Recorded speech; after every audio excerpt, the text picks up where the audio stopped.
से सहमत हूँ। मैं आपको सिर्फ इतना कहना चाहता हूँ, इस देश की एक बौद्धिक परंपरा रही है। आप आजीविका को पढ़िए, चारवाक को पढ़िए, उन परंपराओं को रहने दीजिए।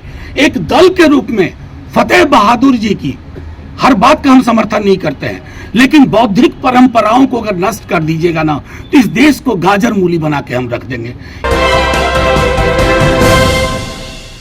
नमस्कार, देख रहे हैं आप सिटी पोस्ट लाइव और मैं हूं आपके साथ पूजा शर्मा। बिहार की राजनीति में पिछले दिनों यह खबर खूब चल रही थी कि महागठबंधन की सरकार गिर जाएगी। नीतीश और लालू में फुट होने शुरू हो गए हैं, तो वहीं नीतीश कुमार एनडीए को ज्वाइन करने वाले हैं। यह खबरें काफी चलाई जा रही थी। इसको लेकर अब राजद से राज्यसभा सांसद मनोज झा की प्रतिक्रिया सामने आई है। साफ तौर पर कहते हुए नजर आए कि बीते दिनों ये खबरें काफी चलाई जा रही थी कि महागठबंधन सरकार टूट जाएगी। हमारे पार्टी के अंदरूनी मामले पर टीका टिप्पणी किया जा रहा था, जो कि गलत है। इसी के साथ साथ उन्होंने कहा कि अभी एक खबर काफी तेजी से चल रहा है हमारे विधायक फतेह बहादुर को लेकर। फतेह बहादुर जी ने वही कहा जो सावित्रीबाई फुले जी ने कहा था, इसका अर्थ बस गलत लगाया जा रहा है। इसी के साथ साथ केंद्र सरकार पर भी निशाना साधते हुए नजर आए और साफ तौर पर कह दिया कि अगर 22 जनवरी को भगवान श्री राम अगर सचमुच में आते हैं तो सबसे पहले यही लोगों से सवाल करेंगे कि रोजगार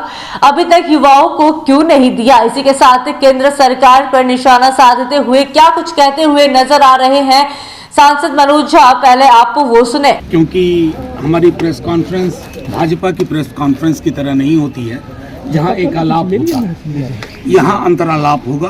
तो उस दृष्टिकोण से मैं कहता हूँ, अभी बीते एक हफ्ते से आप सबने देखा होगा साथियों, पूरे देश में और कोई मुद्दा नहीं था। एक मनगढ़ंत मुद्दे के आधार पर महागठबंधन की सरकार प्रतिदिन गिराई जा रही थी। लोगों के बीच में मतभेद मनभेद बताया करता था और एक पार्टी की अंदरूनी बदलाव को राष्ट्रीय स्तर पर ले जाकर के यूं बताया गया कि छीका टूटेगा, किसके भाग से पता नहीं। खैर, उस पर सब पर विराम लगा दिया माननीय मुख्यमंत्री जी ने, निवर्तमान अध्यक्ष जदयू ने और हमारे नेता तेजस्वी जी। अब देखिए, मैं आप मीडिया के साथियों से आज हाथ जोड़ के एक विनती करता हूँ। आज सुबह से चलाई जा रही है एक बात हमारे एक विधायक के संदर्भ में, उनके बयान को लेकर के मैं आपके समक्ष एक दो चीजें रख देना चाहता हूँ। हर धर्म के प्रति समभाव राजद के डीएनए में है, राष्ट्रीय जनता दल के डीएनए में। हर जाति के प्रति सम्मान हमारे डीएनए में। लेकिन क्या हम सावित्रीबाई फुले को भुला दें? सावित्रीबाई फुले और महात्मा फुले, सावित्रीबाई फुले कौन थी शायद हमारे भाजपा के लोगों को नहीं पता होगा। मैं जानता हूं, क्योंकि उनका इंटेलेक्चुअल कैपिटल, बौद्धिक पूंजी शून्य है। लेकिन सावित्रीबाई फुले ने जो मंदिर के संदर्भ में कहा, विद्यालयों के संदर्भ में, शिक्षा के संदर्भ में कहा, आप उस संदर्भ को जब कोई एक विधायक हमारे उद्धृत करते हैं, एक वंचित समाज की से आने वाली महिला के लिए और उनके विचारों के लिए आप किस प्रकार की टिप्पणी करते हैं? मुझे हैरानी सिर्फ इस बात की है कि एक संदर्भ में चीजें थी, एक वंचित शोषित समाज को जगा रही थी, जिसे आज भी जागने की जरूरत है। अब उस बयान को मंदिर पर हमला, राजद का मंदिर पर हमला। अरे साहब, जितना कभी लालू जी से शास्त्रार्थ कर लीजिएगा, मंदिर और भगवान के बारे में जितनी जानकारी उनको है, हमारे दल के लोगों को है, शायद हमारी जानकारी बनावटी नहीं है। हम धर्म को आस्तीन पे बांध के नहीं चलते हैं, यहाँ रखते हैं। हमारे राम मर्यादा पुरुषोत्तम बापू के राम है। हमें हमारे राम किसी से घृणा नहीं सिखाते हैं। हम हे राम वाले राम के लोग हैं। अब भाजपा तय करे वो क्या है। मैं सिर्फ आपको ये कहना चाह रहा था, एक बयान जो एक वंचित शोषित समाज को अलग जगाने के लिए वो बयान दिया गया, और उस बयान के बाद जिस तरह की प्रतिक्रिया दी जा रही है, और मीडिया के हमारे साथियों, आप लोग कम से कम कुछ अनुसंधान कर लिया कीजिए। बड़ी मुश्किल होगी कि कबीर अगर आज आकर के हमारे बीच में कहें, हन पूजे हरि मिले तो मैं पूजू पहाड़, ये तो सीधे आक्रमण है ना मूर्ति पे। कबीर ने किया ना। अब कबीर अगर पटना के जेपी गोलंबर पे आके यही बात कह दें, आप उनका भी लिंचिंग कर देंगे, बीजेपी के लोग लिंचिंग करवा देंगे। इस देश का एक बौद्धिक परंपरा रही है और उस बौद्धिक परंपरा में देवी देवता और धर्म की आलोचना भी हुई है, स्वस्थ आलोचना हुई है। मंदिर क्या है, विद्यालय क्या है, किसकी महत्ता है, वो सारी चीजें हैं। खुद हम लोगों का मानना है कि मंदिर मेरी व्यक्तिगत आस्था है, मेरे और मेरे ईश्वर के बीच का मामला है। उससे मंदिर में अगर मैं लाइन में भी खड़ा हूं, मुझे भी रोजगार चाहिए, मुझे नौकरी चाहिए, मुझे महंगाई पे काबू चाहिए, मुझे जो आय की असमानता है उस पर काबू होना चाहिए, लगाम लगनी चाहिए।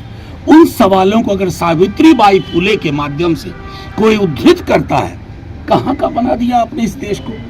महासागर वाला चरित्र था इस देश का, आपने तो इसको तालाब की तरह गदला बनाने की कोशिश कर डाली है। तो मैं आप लोगों से यह आग्रह करूंगा कि राजद का पक्ष स्पष्ट है, सर्वधर्म समभाव, सबके बीच में समन्वय, लेकिन मेरी आस्था मेरी व्यक्तिगत चीज है। इसका सार्वजनिक और भोंडा प्रदर्शन भगवान को भी परेशान करेगा।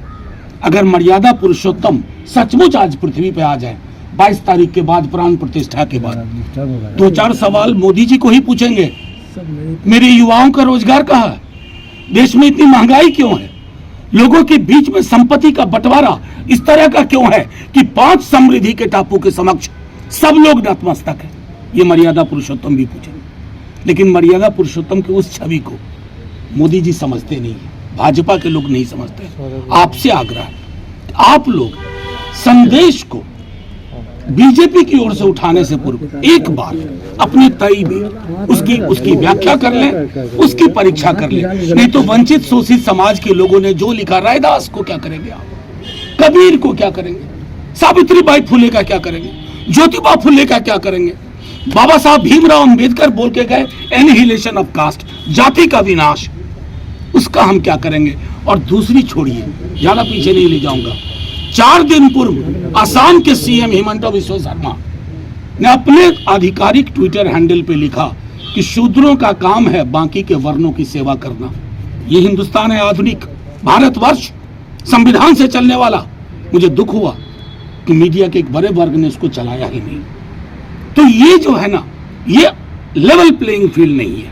बस आप लोगों से इतना आग्रह है, आप सबों को नव वर्ष की मंगल कामनाएं, शुभकामनाएं। आप लोग खूब तरक्की करें, आपकी माइक बुलंद भी रहे, स्वतंत्र भी रहे।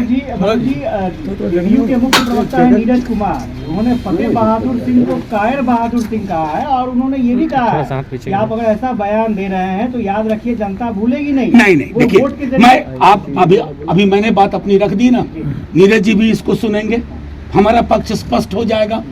सावित्रीबाई फुले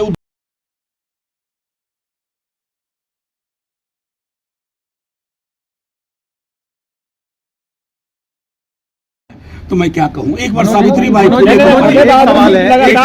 एक सवाल है कि फतेह बहादुर लगातार इस तरह का बयान देते हैं, माँ दुर्गा के अस्तित्व पर उसने सवाल उठाया, फिर माँ सरस्वती के ऊपर उन्होंने टिप्पणी की, और अब मंदिरों को लेकर जो एक के बाद एक, ठीक है, फूले बातों को उन्होंने रखा है, लेकिन इससे पहले बयान दिया। मैं आपकी बात से सहमत हूँ। मैं आपको सिर्फ इतना कहना चाहता हूँ, इस देश की एक बौद्धिक परंपरा रही है।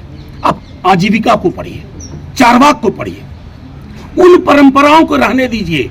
एक दल के रूप में फतेह बहादुर जी की हर बात का हम समर्थन नहीं करते हैं, लेकिन बौद्धिक परंपराओं को अगर नष्ट कर दीजिएगा ना, तो इस देश को गाजर मूली बना के हम रख देंगे। ये देश वो देश है जहां कबीर की पूजा हुई, जिसने हर धर्म को, उसके विश्वास को छील करके रख दिया। कबीरा कुता राम का मुखिया मेरा नाम, गले राम की जेवड़ी जित के चित जाऊं, ये कबीर के राम थे, मोदी जी के राम ये नहीं। चलिए, हर धर्म का डीएनए राजद में है कहते हुए नजर आए मनोज झा। इसी के साथ साथ उन्होंने यह भी कहा कि हम लोग हर धर्म का सम्मान करते हैं, सभी धर्म के लोग राजद में हैं और राजद सभी का सम्मान करती है। इसी के साथ साथ केंद्र सरकार पर निशाना साधते हुए क्या कुछ कहते हुए नजर आ रहे थे मनोज झा, सुना आपने। तो इस खबर में फिलहाल इतना ही। तमाम जानकारी के लिए बने रहे सिटी पोस्ट लाइव के साथ। इस वीडियो को लाइक करें, शेयर करें और चैनल को सब्सक्राइब करना ना भूलें। धन्यवाद।